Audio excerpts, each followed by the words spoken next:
1994 foi um ano incrível para os fãs de animação, pois foi ali que nós conhecemos a história que arrebataria milhões de fãs. Marcaria a nossa infância para sempre e mudaria até a própria Disney. Até porque o Rei Leão carregou por quase 20 anos a coroa de maior bilheteria da Disney.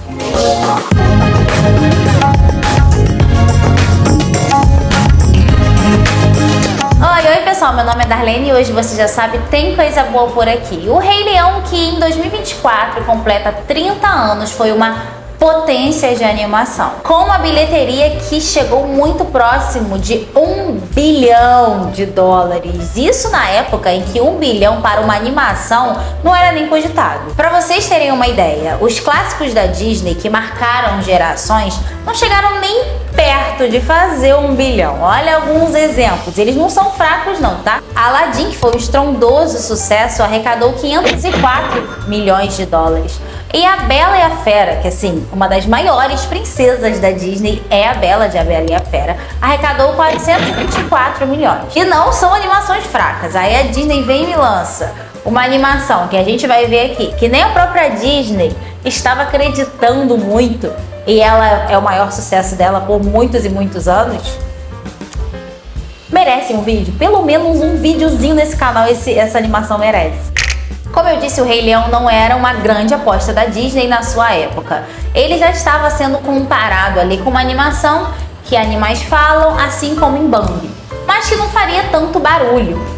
Tanto que a Disney separou em duas as equipes de produção de animação. Uma chamada a equipe A, que seria quem produziria Pocahontas, que essa sim era a grande aposta da Disney nessa época. E a equipe B, que ficou responsável por fazer o Rei Leão. Não é que a Disney não tivesse investindo dinheiro no Rei Leão ou não achasse que ela fosse fazer um sucesso, mas assim, nem de longe ela achou que seria o sucesso que foi. Mas não quer dizer que a Disney não tomou cuidado, é o que a gente vai ver aqui também nesse vídeo, que para que a sua animação fosse perfeita, porque é da Disney fazer animações perfeitas, não é mesmo? E olha só, o Rei Leão teve uma bilheteria de $968 milhões e o seu orçamento para sua produção foi de 45 milhões. Gente, lucro, né? É lucro isso. Enquanto Pocahontas, que era a maior aposta da Disney, investiu 55 milhões na sua produção e arrecadou 346 milhões, o que não é uma bilheteria fraca.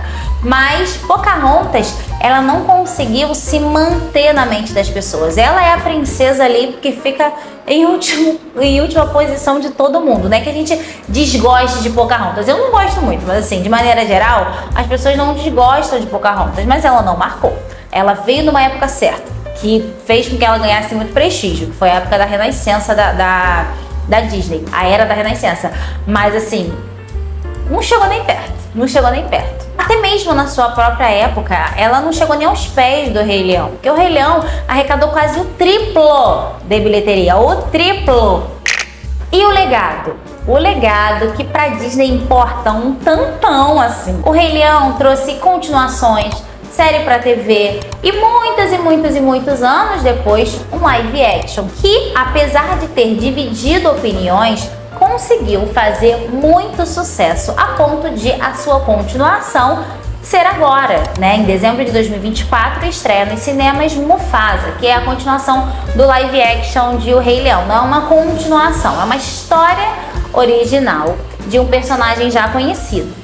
Mas os acontecimentos se passam antes dos acontecimentos do live action. E acaba sendo uma história inédita e sobre um personagem que tem muita relevância na história. Apesar de muita gente estar torcendo o nariz para essa produção, a gente não pode negar que o Rei Leão, depois de 30 anos da sua estreia, ainda dá liga, ainda consegue fazer sentido para as pessoas. Isso é, na verdade, um case de sucesso da Disney, que parece que é inesgotável, de tão incrível que ele é.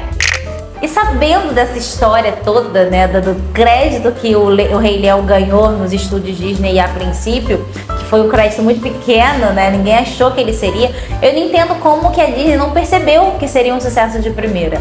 Até porque o Rei Leão, ele é totalmente baseado numa das maiores histórias da literatura mundial, que é Hamlet, escrito por Shakespeare. Olha a sinopse de Hamlet. Hamlet conta a história de um rei que foi assassinado pelo seu irmão que queria usurpar o seu trono. Mas o espírito desse rei volta e fala com seu filho, alerta o seu filho sobre o que aconteceu e fala para ele matar o seu tio. A Disney, claro, assim como ela faz em todas as suas adaptações, ela mudou e romantizou muita coisa. Não só mudou o ambiente, não estamos mais falando de pessoas e sim de animais, mas ela amenizou muita coisa. E olha que Rei Leão é forte pra caramba, hein? Mas essa questão de o espírito do pai voltar e falar pro filho matar o tio, não houve essa conversa. A conversa que o Mufasa teve com o seu filho foi para ele ir atrás do seu trono, que era do seu direito, e a partir disso o Simba descobriu toda a verdade e o Rei Leão acabou como acabou, né? O Scar teve o fim ali que ele buscou, na verdade. E não foi nem o Simba que deu cabo a ele, que é melhor ainda, já que a gente tá falando de uma animação para crianças, né? E a gente não quer ensinar as crianças que é olho por olho, dente por dente. Eu mato meu pai, então vou lá e acabo com a tua vida. E grandes filmes têm muitas histórias para contar sobre os seus bastidores, não é mesmo? E Rei Leão não foge dessa regra. A cena icônica da morte de Mufasa não tem nem 3 minutos de duração, mas ela durou basicamente 2 anos para ser desenhada. Isso porque ela foi feita em um computador. Estamos falando de um computador no início dos anos 90. Então sim, imaginem só a dificuldade. Outra cena que é muito memorável dessa animação é o clipe de Hakuna Matata. Hakuna Matata que virou assim quase que uma filosofia de vida. Mas a princípio essa música não estaria no filme. O quê? Isso mesmo. Hakuna Matata! Sim, vai entender! Rei Leão sem Hakuna Matata é o mesmo que Aladdin sem um mundo ideal. Impensável. Haveria uma música de apresentação do Timão e Pumba que contaria como são ali os hábitos alimentares desses animais, que se chamaria, que seria um nome meio que ele tem tudo sob controle. Mas durante a produção, a equipe entendeu que aquela música não estava muito legal e descartaram essa ideia. E foi aí, depois de uma viagem que eles fizeram à África, que é algo muito costumeiro lá na Disney, quando eles vão retratar um lugar que existe de verdade, ou um lugar fantasioso, mas que é muito baseado em um lugar que existe de verdade, a equipe de produção daquela animação viaja para conhecer aquele lugar. E com o Rei Leão foi assim.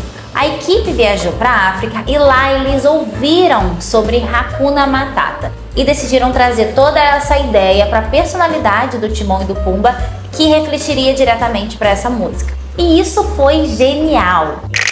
Ainda falando sobre essa viagem que eles fizeram para a África, eles estudaram muitos movimentos dos leões.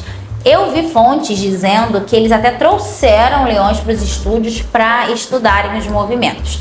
Não sei se é verídico, a gente está falando dos anos 90 e nos anos 90 tudo é possível, né? Tudo era possível, mas não sei. Mas de qualquer modo a gente percebe que teve muito cuidado na criação dos leões. Você vê que quando eles se movimentam, cada detalhe ali mostra a realidade de como um leão é. Uma certeza a gente tem que houve um denso estudo sobre esses felinos e a gente vê que cada movimento dos leões é muito preciso e rico em detalhes.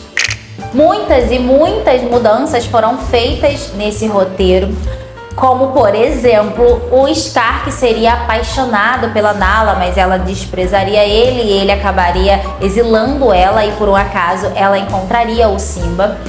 Além de descartarem alguns personagens que fariam parte da história, como uma raposa e outros personagens que comporiam o elenco. Esses movimentos de roteirização, de mudanças, são muito comuns, mas em O Rei Leão foram muito decisivos e importantes e muito bem feitos. Porque no final das contas, essa animação que completa 30 anos em 2024 tem envelhecido extremamente bem e continua sendo um dos maiores clássicos da Disney e um motivo de muito orgulho para esse estúdio, além de morar no coração de todos os fãs dessa obra.